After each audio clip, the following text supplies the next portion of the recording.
in boxing, so we need to think positive things, such as we're going to win the boxing fights, we're going to do well in training, we're going to get the upper hand in sparring, we're not going to be scared. We've always got to think positive and we will get positive results. So we need to focus on our training. So we need to do our road running, we need to do our skipping, we need to do our HIIT conditioning, we need to do our circuits, we need to do our strength training, and we need to do our boxing training, which is most important, over the strength and conditioning. You know how much I love strength and conditioning, but boxing is the main focus. Without boxing, you're not going to be able to utilise your power, because you need to have the boxing technique first. So boxing training is the main priority. Then is our conditioning, which is the running, and then the strength training, which is the strength and conditioning. So we're going to prioritise our boxing training, so we need to do the boxing classes, learn the fundamentals, and then do light sparring. Once we get bit more advanced, then we go into more advanced sparring, so we go a bit harder, we go 50% at first, then we're up to about 70%. But we want to get hurt in boxing, like for instance, you want to get dropped now and again, so you get a realism of the boxing fight. You don't want to spar people that are weak, you want to spar people that are going to give you a tough competition, not just dropping people all the time because you're bigger and stronger. So if you're in a boxing class and you're looking around, don't go for the smallest guy, even though the smallest guy might be harder than the bigger guy. Try and go with anyone, so just don't worry about it and just go randomly round. But you've got to go with the weaker people as well. But if you are with the weaker people, try and bring them up and try and help them. Don't give them a beating, because they won't come back to the boxing gym, so you need to help them.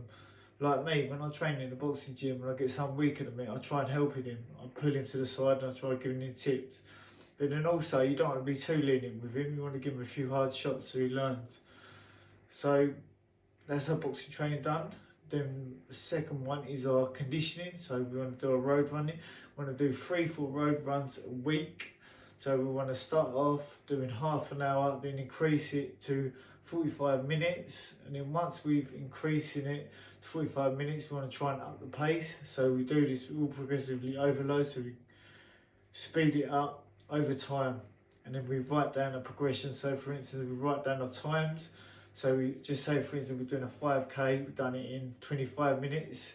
In week 2, week 3, we want to try and do it in sort of 23 and a half. Only gradually, you ain't going to jump drastically, are you? So you do it gradually and then try and get to like 22 minutes within like 2 months, 3 months. And then do your 10Ks as well, but only do like 1 a week. You don't really need to concentrate on the long runs, more the 5Ks at a faster pace, I would say. 10Ks are good for conditioning, for your endurance, but I think the 5Ks are more important, and try and do it at a faster pace of the 5Ks. So that's your conditioning done. Also, you can do HIIT circuits for boxing. So you can do like 30 seconds on, 30 seconds off.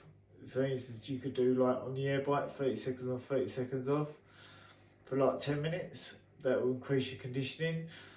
But you don't want to do HIIT too much, because it makes you feel fatigued and it will disrupt your sparring. So before sparring, I would say do a light, steady state cardio run, so you're nice and relaxed and all that for boxing. So sparring is very technical, but it can get intense, so be prepared. So always warm up probably before sparring, about 15-20 minutes. So shadow box and do your mobility, get nice and loose and relaxed, utilise your breathing.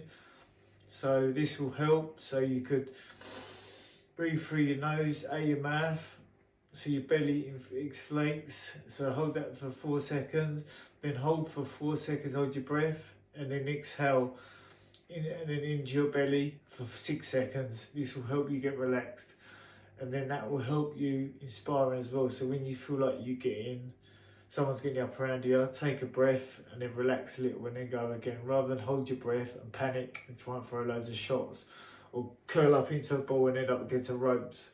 So you need to stay relaxed. Even if someone's got the upper hand here, you need to try and relax and try and move off and try and angle off and try and counter them and try and use your footwork. I know it sounds easier said than done, but it can be done. You just need to practice it with your coach, and you'll be able to utilise this in sparring. So you need to go to your boxing training, you need to do your conditioning, you need to do your strength and conditioning, but the strength and conditioning is not important. It's an extra bonus, but I would say the conditioning is more important, like the running, the road running, the 5Ks, and 10K once a week, so you get better endurance. You could do the circuits as well for endurance as well. That will help. So you could do like 30 seconds on, 30 seconds off. And like I said, you don't want to do HIIT too much because it makes you feel fatigued. And also HIIT is very good for fat loss.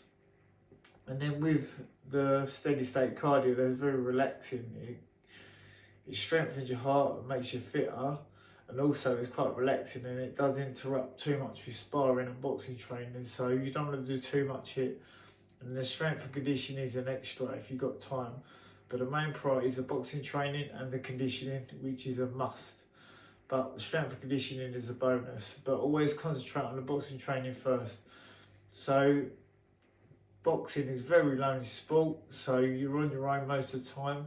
When you're in that ring sparring, you're on your own. No one has to help you apart from yourself, because you're doing the boxing. Your coach can tell you what to do, but like myself, it goes in one ear and out the other. You don't listen. You just do whatever you think's right. So it's your instinct. So you need to be ready to go in sparring, even though you've got a coach there. But like I said, not all boxers listen to their coach. I try to, but when you're in there, you lose your temper, you just do what you got to do to survive, which is not good. I've learned the hard way, and now I listen to my coach, and I'm a lot better than what I was.